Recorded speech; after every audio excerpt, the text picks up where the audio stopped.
that time of the evening to introduce our speaker, because I can cheekily say that despite the current government, or any government for that matter, our work has to continue. But of course, it is important to understand the lay of the land.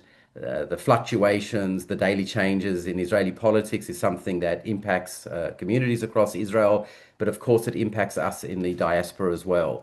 And there is no one better, certainly one of the leading political analysts in Israel, to share some of his thoughts about the current political climate as we head towards the polls sometime this year. And Amit can probably share about a little bit more about that. For those of you who may not know, and I don't think it's very many, Amit Segal is an Israeli journalist and television personality. He serves as the chief political analyst for one of Israel's leading news outlets, which is Channel 12 News, and one of the country's most read newspaper, which is Israel Hayom, and also anchors Israel's highly watched Meet the Press show on Channel 12. Amit began his journalistic career at 17 as an education reporter for the City Voice, called Ha'ir, which was a local newspaper in Jerusalem. He is a graduate of the Faculty of Law at the Hebrew University of Jerusalem and holds a master's degree from the University College of London. Amit has received many awards over the years. I won't go through all of them, but has also published a book, The Story of Israeli Politics, in 2021. And on that note, I would like to welcome Amit, to thank him for giving of his time to share his thoughts about the current political climate. Amit, I hand it over to you. Toda. Thank you, Doron. Usually after such introductions, the next words in Israel are "May he rest in peace."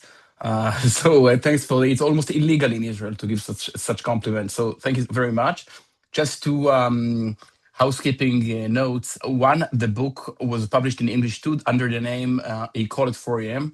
If you have a hard time sleeping at night, so it might help you about Israeli politics. And for those of you who are not aware, I have a newsletter in English. It's called It's Noon in Israel. The idea was to actually have it published at 7 a.m. Eastern time. For you, it's like, wrapping up the day due to the time differences. I sent a link in the chat, and you're more than welcome. It's free, of course. So I'm supposed to talk with you about the upcoming election in Israel. We have election, not elections, because the Israeli system is very, very. It's a peculiar animal, I would say, a system with no equivalent on earth, says maybe Serbia and the Netherlands. And it's very important to understand. So what I thought about is just a 5-minute introduction about how the Israeli electoral system works, and then 10 minutes about the topics, which are always very, very different from any other country on earth. And then we'll open it up for questions. So Israel's electoral system was actually determined in 1949, which is quite a significant year in Israel, because when the first Israelis went to the polls for the first time, Israel was still at war, in its independence war. And there wasn't even a map, because the IDF forces made a progress every single day. So Ben-Gurion didn't have the ability to have constituencies, to have districts, because how can you have an election in an area that has still fighting? So Ben-Gurion's decision was to have Israel as one constituency. That's why in Israel, we don't have the word, in Hebrew, we don't have the word constituency, because there is no need for it. There are two words that have no equivalent in Hebrew. One is constituency, and the second is accountability. And I suspect that the founding fathers of the modern Hebrew, didn't find any point in inventing a word that no one is going to actually use. So a constituency is something that we lack. It's very important because it means something very crucial. It's not that boring, social science sort of stuff. It means that politicians in Israel are moving by droves to the Knesset. They are never elected on a personal basis. Benjamin Netanyahu is not going to receive a single vote in the neither will Eisenkot nor Bennett. We Israelis always elect lists, parties, and this emanates from a second ingredient that existed in Israel in 1949, which is the community of us, we, the group, the kibbutzim, the 100% taxation, socialism, even communism. In Israel of 1949, where kibbutz was the number one, value of sharing and caring, the rudest words were me, myself, and I. And that's why the decision of our founding fathers was to have lists, because ideology mattered way more than personalities. And the outcome was that the idea was always more important than personalities. Now, since those of you who have visited Israel, and I'm sure all of you did, know that Israel of 2026 is no longer the society in which me, myself, and I are rude things to say. The high-tech industry is prosperous.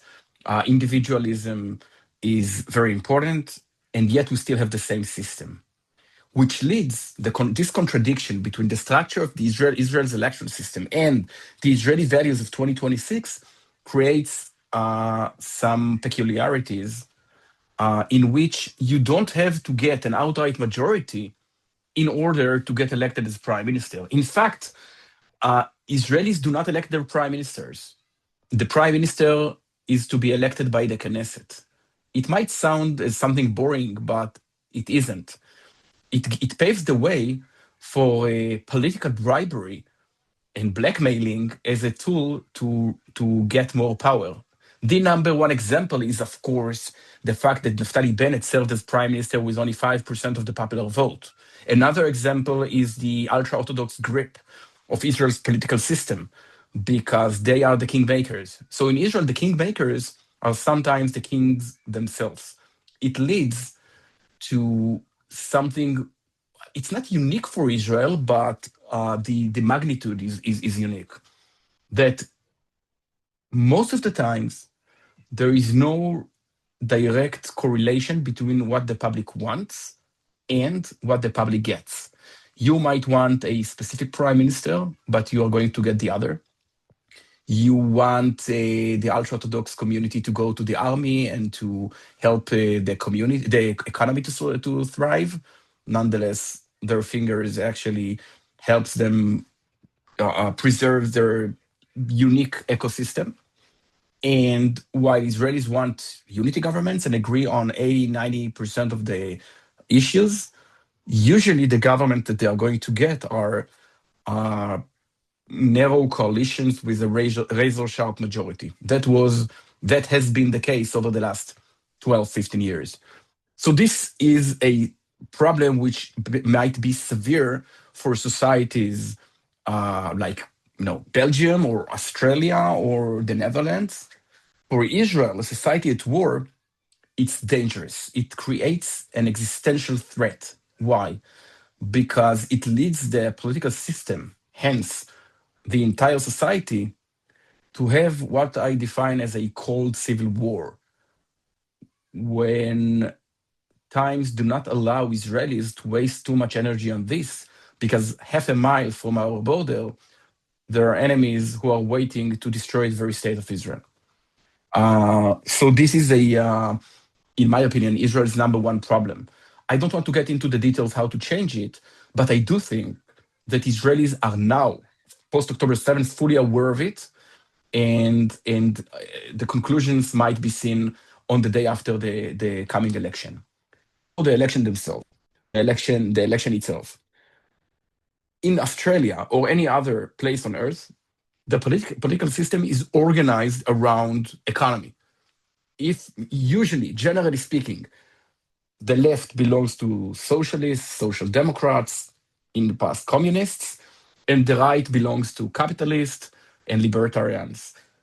This is not the case in Israel. Because in Israel, the issue has always been not the cost of living, but living itself. Life itself are the number one consideration of Israelis when they go to the polls. And the question is how to manage around in this hostile neighborhood without having this country on the verge of extinction. Israelis, and this is the reason, in my opinion, why the turnout is so high, why the involvement is so dramatic, why the average Israeli know about his politicians way more than his Western counterparts know, is because we Israelis have seen two times over the last 50 years, on October 6th, 1973, Yom Kippur War, and October 7th, 2023, the current war, we saw that this country is one decision short of being under existential threat. And that's why you as an Israeli cannot allow yourself not to be informed. It's like living in Florida, knowing that a hurricane is coming and not watching the Weather Channel. Now, here the hurricane is always at our doorstep. So that's why our equivalent of weather channels, which is the news channels and news broadcasts, are the most popular channels in Israel. That's why the turnout is so high. That's why involvement is so high. That's why people go to the polls, because in the States, for instance, many people don't like President Trump or didn't like, even detested President Biden or Obama. But no one in the United States, between California and New York, feared for a second that the United States was going to cease to exist by the end of the term of the president they detest.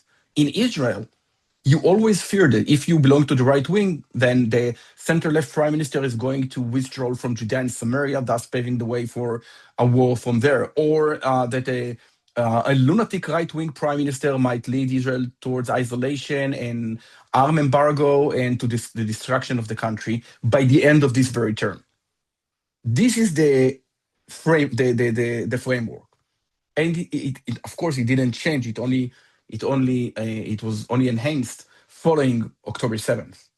But I would like to offer you an explanation for what we see in the polls these days. For those of you who do not closely follow the polls in Israel, there is an unprecedented phenomenon, not only in Israel but worldwide, because according to most of the polls in the mainstream media, the Netanyahu bloc, which aka the right wing, is lagging way behind the center left, the opposition, on course to have the lowest number of seats in 20 years, since 2006. On the other hand, on the right wing television channels, the polls predict that Netanyahu is going to decisively defeat the center left and to have an outright majority up to a scale Netanyahu has never achieved in his very, very long political career. How long? Tomorrow, May 29th, Netanyahu is going to mark his 30th 3-0 anniversary in the prime minister's office. That long. How can someone can even begin covering Israel's political system without knowing if the sentiment is Netanyahu is on the verge of defeat and ending his career, or Netanyahu is on the verge of another term with an outright majority? And I think the explanation lies in the psychology of Israelis post October 7th. What Israelis want after they experience the horrors, after each and every of them know at least one name of victims from October 7th, or the war in Gaza, Iran, and Lebanon, what they want are three things. One, they want the right-wing values. Two, they want change. And I'll get to the third ingredient in a few minutes. Now, here's the thing. 77% of the Jewish electorate in Israel define themselves these days as right, far right, or center right. Only 5.5% of Israelis define themselves these days as left. AKA in Israel, bear in mind, being leftist means supporting the two-state solution, believing that international agreements based on Israeli withdrawals pave the way for peace. 5.5%. The Israeli left almost extincted. It's all but extincted. On the other hand, Israelis want change, and it's natural because this failure of October 7th emanated first and foremost from the leadership at the time, which is the current one, Prime Minister Netanyahu and his allies. Of course, the military apparatus, etc. But Netanyahu was the prime minister on October 7th and way before that. So he is no one to blame in the past because he was the prime minister in the past. How, how can it be settled? If on one hand people move to the right and on the other hand they want to leave the right because they want change, what happens? So just imagine Israel as a country that is going through a consistent earthquake. An earthquake happens when two tectonic plates collide. One tectonic plate is moving rapidly from the left to the right of people who cease to believe in the two-state solution. Doron described his visit to the kibbutzim. Many members of kibbutzim have said over the last 2 years that their conclusion from October 7th, from the horrors that they had gone through, is that their belief in the two-state solution, their volunteering in taking Gazans to Israeli hospitals, all of this was in vain, was to no avail, because Gazans didn't really suffer from occupation. They just hate the fact that Jews live between the river and the sea. So they moved to the right. 500,000 Israelis-ish. On the other hand, there are 700,000 Israelis who are moving on the tectonic plate from the right to the left. They say, we voted for this bunch of leaders because we want security and governability, and we got none of this. Exactly the other way around. So we don't want to see these figures leading the country to another 4 years. What happened, or what happens when two tectonic plates collide? Usually after a few million years, you see a mountain. The name of the mountain in the polls these days is Naftali Bennett. Okay? The name a year ago was Benny Gantz. The name in 4 months, come September or October, when the elections are to be held, might be Gadi Eisenkot. But the common thing for all of those mountains is the fact that Israelis have hard times because they can vote neither to the left nor the right. So they have hard times finding someone in between. Just imagine a huge graph. The x-axis is right and left, okay, or right and left, because it's a mirroring here, and the y-axis is change versus the same. Okay, now Israelis are here. Sorry, they want both right and change. Bibi and his allies offer right, but under no circumstance they offer change, as I have just described. Eisenkot, Golan, Lapid, etc., they offer change, surely so, but they are not right-wingers. Naftali Bennett is an interesting case because he's half right. I mean, he was the former leader of the settler movement and he belonged to the right wing, but he has been blurring his opinions recently, and he's half changed. He's not a newcomer. He's quite a veteran politician. If we are to make the equation or the analogy to basketball, to the NBA, so he has not been chosen in the draft. He just came back from injury or even a timeout. So he's somewhere in between. But the vast majority of Israelis, or the decisive 10%, the median voters of Israel, face a huge market failure. There is a huge demand, enthusiasm, crave for something new and right, but there is no product that offers it. And that's, in my opinion, the explanation for the huge gap between the poles. It cannot be explained through margin of error or any other statistical tools because it's not statistical, it's psychological. Just imagine those days in Israel, it was something like 15 years ago when lactose intolerance was still a phenomenon not too familiar to the public. So many people drank cow milk without knowing that they are sensitive or intolerant to this. So just imagine yourself standing in the supermarket, having hard times deciding between a 1% fat cow milk or 3% fat cow milk. And then the pollster asks you, what are you going to buy? And you don't know because you are undecided, you are up in the air. All you know is that at the end of the process, your stomach is going to ache. That's the thing. And this is why it's too early and too close to call this election. Um, therefore, the third ingredient is the most important one, in my opinion, because what Israelis really want, the X factor, is unity.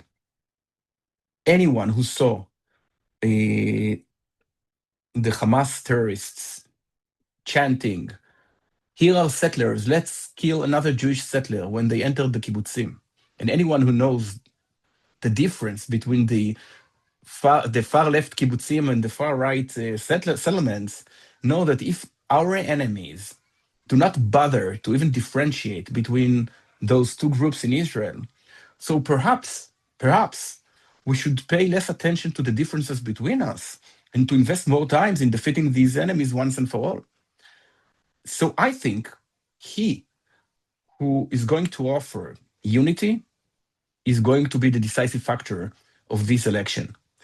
And if it's not embodied in a figure or a party in the middle that will actually meet this or answer this market failure, or will make those, the demand curve and the supply curve to meet finally. So it might happen after the election, because my assessment is that when this election is over, both sides will be short of majority. So maybe it's a wishful thinking. Maybe they are going to join forces for the unity government Israel so desperately needs. And now I'll be more than happy to answer your questions. Great, thank you. I've just left my video for now. I was getting an echo. I apologize. Some people were hearing an echo. I don't know if it's the Oh, reception in Nitzana. So I'll keep my questions brief in case it is echoing, because and hopefully you can hear me okay, Amit. Just in terms of timing, what are your thoughts around the timing of the election? I think it's scheduled for October sometime. Do you think that will happen sooner than later? Any insights into that? if it's going to happen on October or September? Or yeah, or sometime it can be called at any time, or what is some No, questions around the timing? so I think the time frame has been narrowed. It will be somewhere. It will be either September 15th or October 20th. Those are the two potential election dates. Elections in Israel are usually held on Tuesdays. So because of the high holidays, those are the two only available dates in the diary, and that's why I would say it would be one of those. And if it is to be September, does that have to be announced at a certain point, or what are the N- conditions By around the that? end of by the end of next week. Oh, so within the next week or so, we could learn if there's going to be an election earlier than later. Absolutely. Okay, thank you for that. One of the other questions here is just around, you've talked about uh, politics, and you've talked about individuals, be it left or right, but at the end of the day, it often comes down to the individual, their character, their ability to unify a country. Is there any understanding, sentiment around which of those personalities you mentioned, be it Naftali Bennett or others, who you believe can be a unifying factor above and beyond just the politics? I'm afraid that, yeah, the Israeli political system is so poisoned with hatred and mistrust that the current political figures cannot actually solve it. There is a phrase in the Talmud, אין אסור מושל את עצמו מבית האסירים. A prisoner cannot send himself for free. So I think it's either someone from the outside, which, to be honest, I'm not really sure we are going to see. Maybe the former UN ambassador, Israeli ambassador to the UN, Gilad Erdan, maybe Hili Troper, the former minister. But maybe the structure is going to be this unifying factor. If every side is short of majority, so the alternative might be either going to the polls again and again and again, like in between 2019 and 2022, or to join forces. Here's the problem. In Israel, the remedy for such situations was what we call rotation governments. It was invented in Israel in 1984 when Peres and Shamir got 66 each, and they decided to actually respect each other and to sign an agreement in which, according to which Peres was to serve for the first 2 years and then Shamir. Peres actually fulfilled his pledge and resigned after 2 years. In 2020, during the COVID crisis, Netanyahu and Gantz signed the very same agreement, but Netanyahu failed to actually fulfill the agreement. So there is a question of mistrust, and to be honest, I don't know how it can be solved. So, but it's way too early to. We'll know for sure once we know the exact numbers of each and every party. Right. Question just regarding majority. You said interesting. I remember one of my statistics professors said to me that statistics are a bunch of numbers looking for an argument. And you have Yeah. polls here, one showing a majority on the one side and another on the other. Now, you did mention that one of the polls showed a majority win to Netanyahu. Is that a majority win without the religious parties? Is that on his own? What does that actually look like? What's the potential of the landscape there? It depends on the numbers. It's very, very hard to have a government without the ultra-Orthodox parties that consists something like 15% of the popular vote. But I think there is a huge difference between a party which is a coalition partner, coalition ally, and a kingmaker. So once the two camps decide to join forces, it automatically lowers the price of the ultra-Orthodox parties. That's my argument. So they can take care of their interests, but not foster the ecosystem that can't. Israel cannot thrive as a modern country if this ultra-Orthodox ecosystem keeps thriving at the expense of the average taxpayer. I'll just give you the numbers. Every ultra-Orthodox family in Israel gets 10,000 shekels a month from the taxpayer, while the average Jewish non-ultra-Orthodox family subsidize or pays 7,000 shekels more, 5,000 shekels more than it gets through government services. So it can barely exist now, but what happens in 10 years once the ultra-Orthodox sector is 25% of the population? It grows exponentially because the average number of children per family in the ultra-Orthodox families is 6. It's not feasible. Now, I want to explain something even deeper. In Australia or in Israel or any other place on earth, the left and the right and the center have visions for the future of their countries. Now, you can either agree with it, strongly disagree, hate it, but there is a vision. There is a socialist vision of the world. There is a capitalist vision of the world. There is a woke vision of the world, of the country. There isn't, however, an ultra-Orthodox vision of the state of Israel. I mean, no one, if I'm a prime minister, okay, you might hate me as a prime minister, but I have a vision what happens when the entire country is like me. A national Orthodox middle class sector that serves in the army and wants the territory, the Judean Samaria, to be annexed to Israel. There is no vision for the ultra Orthodox sector. There is no plan for the day in which the entire population or the majority is going to be ultra Orthodox. Who's going to pay for it? If your ideal is to study, to learn Torah 24/7, and the country is to pay for this ecosystem and to enable it, what happens when finally everyone becomes ultra Orthodox, studying the yeshiva, and not going to work? What happens then? Who's going to fund it? There is no such thing as country. Country consists of taxpayers. What happens when there aren't enough taxpayers? That's the main problem. Now, it was possible when the ultra-Orthodox community was 5% of the population. It's barely possible when they are 12% of the population, and it's going to be utterly impossible when they are 30% of the population. Now, I know that things do not happen in real life like in statistics, and the ultra-Orthodox sector is rapidly changing. However, it still demands more than just sitting aside hoping for a change to come. That's the main thing. Sorry for being so long in this answer. I think a sobering thought, and perhaps that answers what, or doesn't, because we don't know, one of the other questions here, which was, can the ultra-Orthodox army service issue be resolved? Because it seems from what you've just said, the reality is that if these are not solved now, be it the amount of tax paid, army service, that this problem will grow over the years and exponentially so.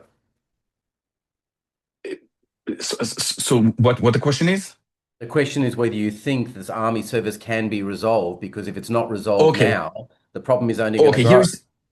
here's the thing. The ultra-Orthodox question is the all-star game of Israel's three most urgent problems.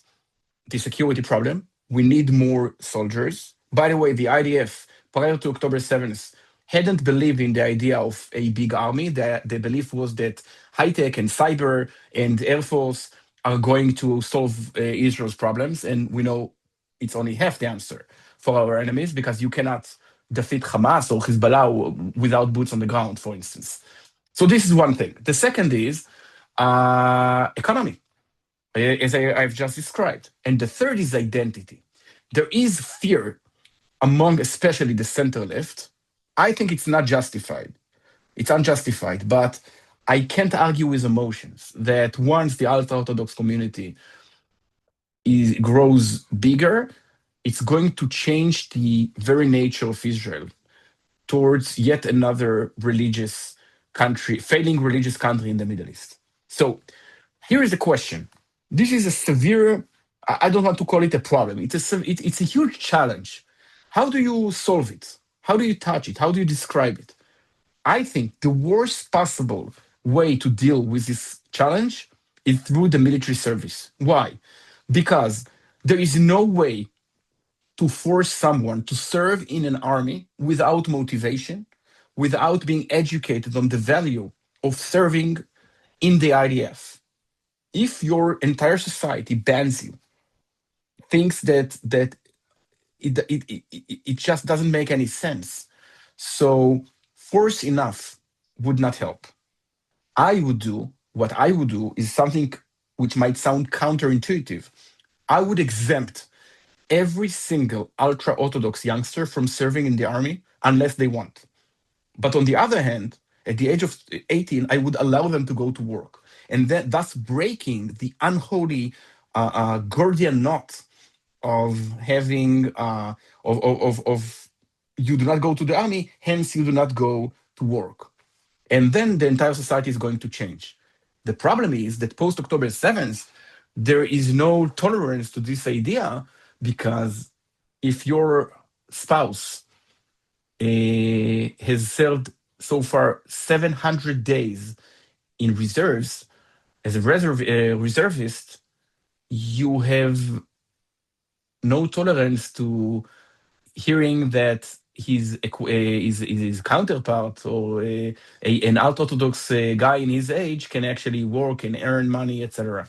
That's the main challenge. Great. Thank you for that. And just on the flip side of politics, as it were, questions here around where the Arab parties sit in all of this. We haven't heard much to date. Any comments or insights into that? About About the Arab parties, about the Arab in parties. terms of the Okay. growing, the power of the Knesset. So, so in 2021, for the first time in Israel's history, an Arab party joined a coalition. It was Ra'am, led by Mansour Abbas, and it joined Bennett and Lapid's government. Things changed for two reasons. One, this experiment failed. The government collapsed after 10 months, give or take. Second, post October 7th, people do not want, by and large, according to the polls, their government, their coalition to be based on non-Zionist, sometimes anti-Zionist Knesset members. Why? Because if you are to attack Gaza or Hezbollah, you cannot wait for the approval of the Shura Council of the leaders, the religious leaders of the Muslim movement. Add to this the fact that there are Knesset members inside Ra'am that just this week praised the courage and the sacrifice of Gaza. And you understand why there is no much appetite for this. And can it happen? Yes. Can it last for more than a few weeks slash month? I'm not sure, to say the least. Great. Thank you for that. Not we would be remiss of us not to mention Donald Trump in all of this, in terms of the current war that is still on, in the background. We're all, of course, aware of this. Any impact that and certainly Trump's movement now and over the next few months that may have any influence on the election or any outcomes? I think the number one issue is, of course, security. And the number one issue when it comes to security is Iran and Lebanon. Now, the war now is in a situation where Israelis feel bitterness. If it's justified or not, I leave it to you. I think that when it comes to Iran, the war for Israel, from an Israeli perspective, is a huge success. A year ago, before a Roaring Lion and Rising Lion operation, Iran was 2 weeks short of having enough uranium, enriched uranium, to reach a nuclear weapon, and on en route to have 10,000 ballistic missiles. Nowadays, their ballistic missile industry lies in ruins, and the unenriched uranium is buried under Fordo and Isfahan. So for Israel, it was a huge success. However, people feel bitterness mainly because the Iranians are still there, the Ayatollah regime, and especially because the front they thought they had already won, the Lebanese front, costs a heavy price in terms of lives of soldiers. Last night, a female soldier was killed by a drone inside Israel. They found this very efficient, cheap, and easy to operate weapon of drones, which they imported from the Ukraine-Russia war. And I'm quite sure there is going to be a solution for this. But had the election been held today, I think Netanyahu would pay a heavy price for this sentiment of bitterness. So the potential there is that given the uncertainty of the times we're living in, that it would be in his interest to potentially delay further than to call an election earlier. Absolutely. That's why I think Netanyahu wants the election as late as possible. Excellent. Thank you for that. There's a question here regarding Anat Wilf has created a new party. Do we think that this has any traction, get enough votes to be present in the Knesset? I respect Einat Wilf a lot. I think she is a very clear and loud voice when it comes to explain the origins of this conflict, the monsters of the Palestinian cause to an alleged two-state solution, which is practically, according to Einat, the way to destroy the only Jewish state. However, I don't see her getting enough votes to independently pass the threshold. So I think she might join forces with some other potential, newcomers, and maybe get having maybe becoming a Knesset member again. She served as a Knesset member some 15 years ago in the Labour Party, and she went through an ideological change. I hope to see her in the next Knesset. Great, thank you. Just conscious of time, so from my side, just one final question, although separate to, but perhaps connected to the politics of the day, is the judicial reforms in terms of Sure. separation of powers. Just any comments or insights you can share on that? Okay. It was the number one issue prior to October 7th. It's not really about judicial reform because I suspect that 99% of those who have strong opinions in favor or against this judicial reform know nothing about the system through which candidates to the Supreme Court are elected and the way the Attorney General functions, etc. However, it represents something about the identity of the State of Israel. The main discourse is whether Israel is a Jewish and democratic state or a democratic and Jewish state. What is the number one paramount ingredient in this very unique recipe that creates the only democracy in the Middle East and the only Jewish state on earth?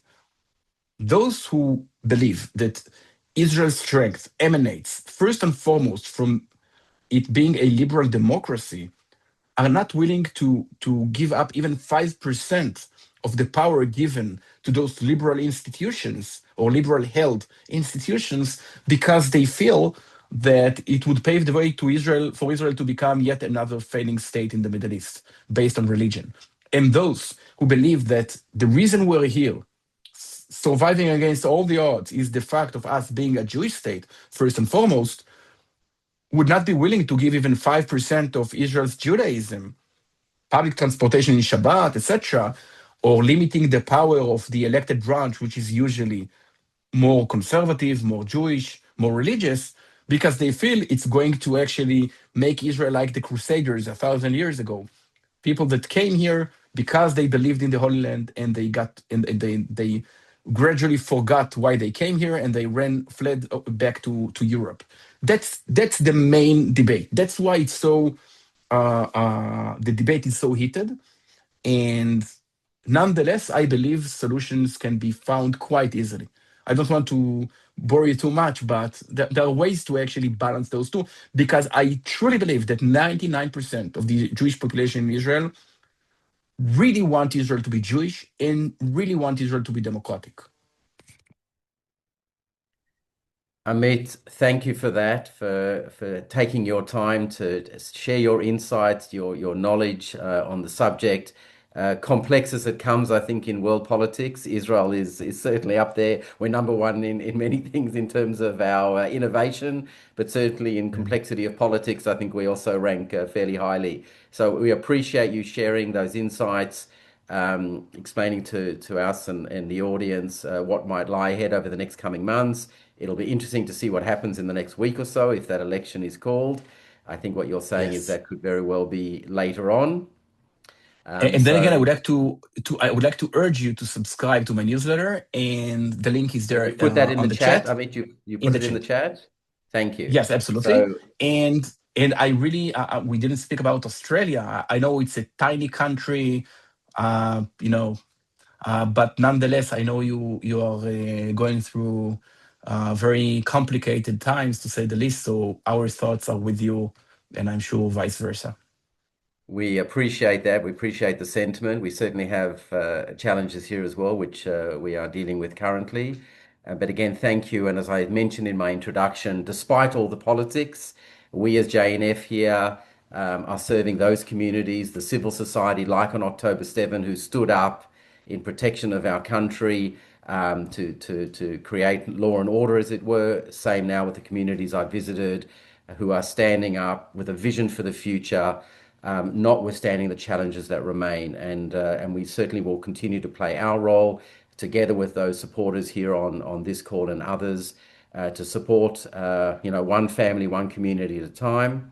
We'll soon be launching our annual campaign for 2026, so we'll keep everyone updated. Again, the links are in the chat. Thank you, Amit, again. Toda Thank you so rabba, much. and signing off here.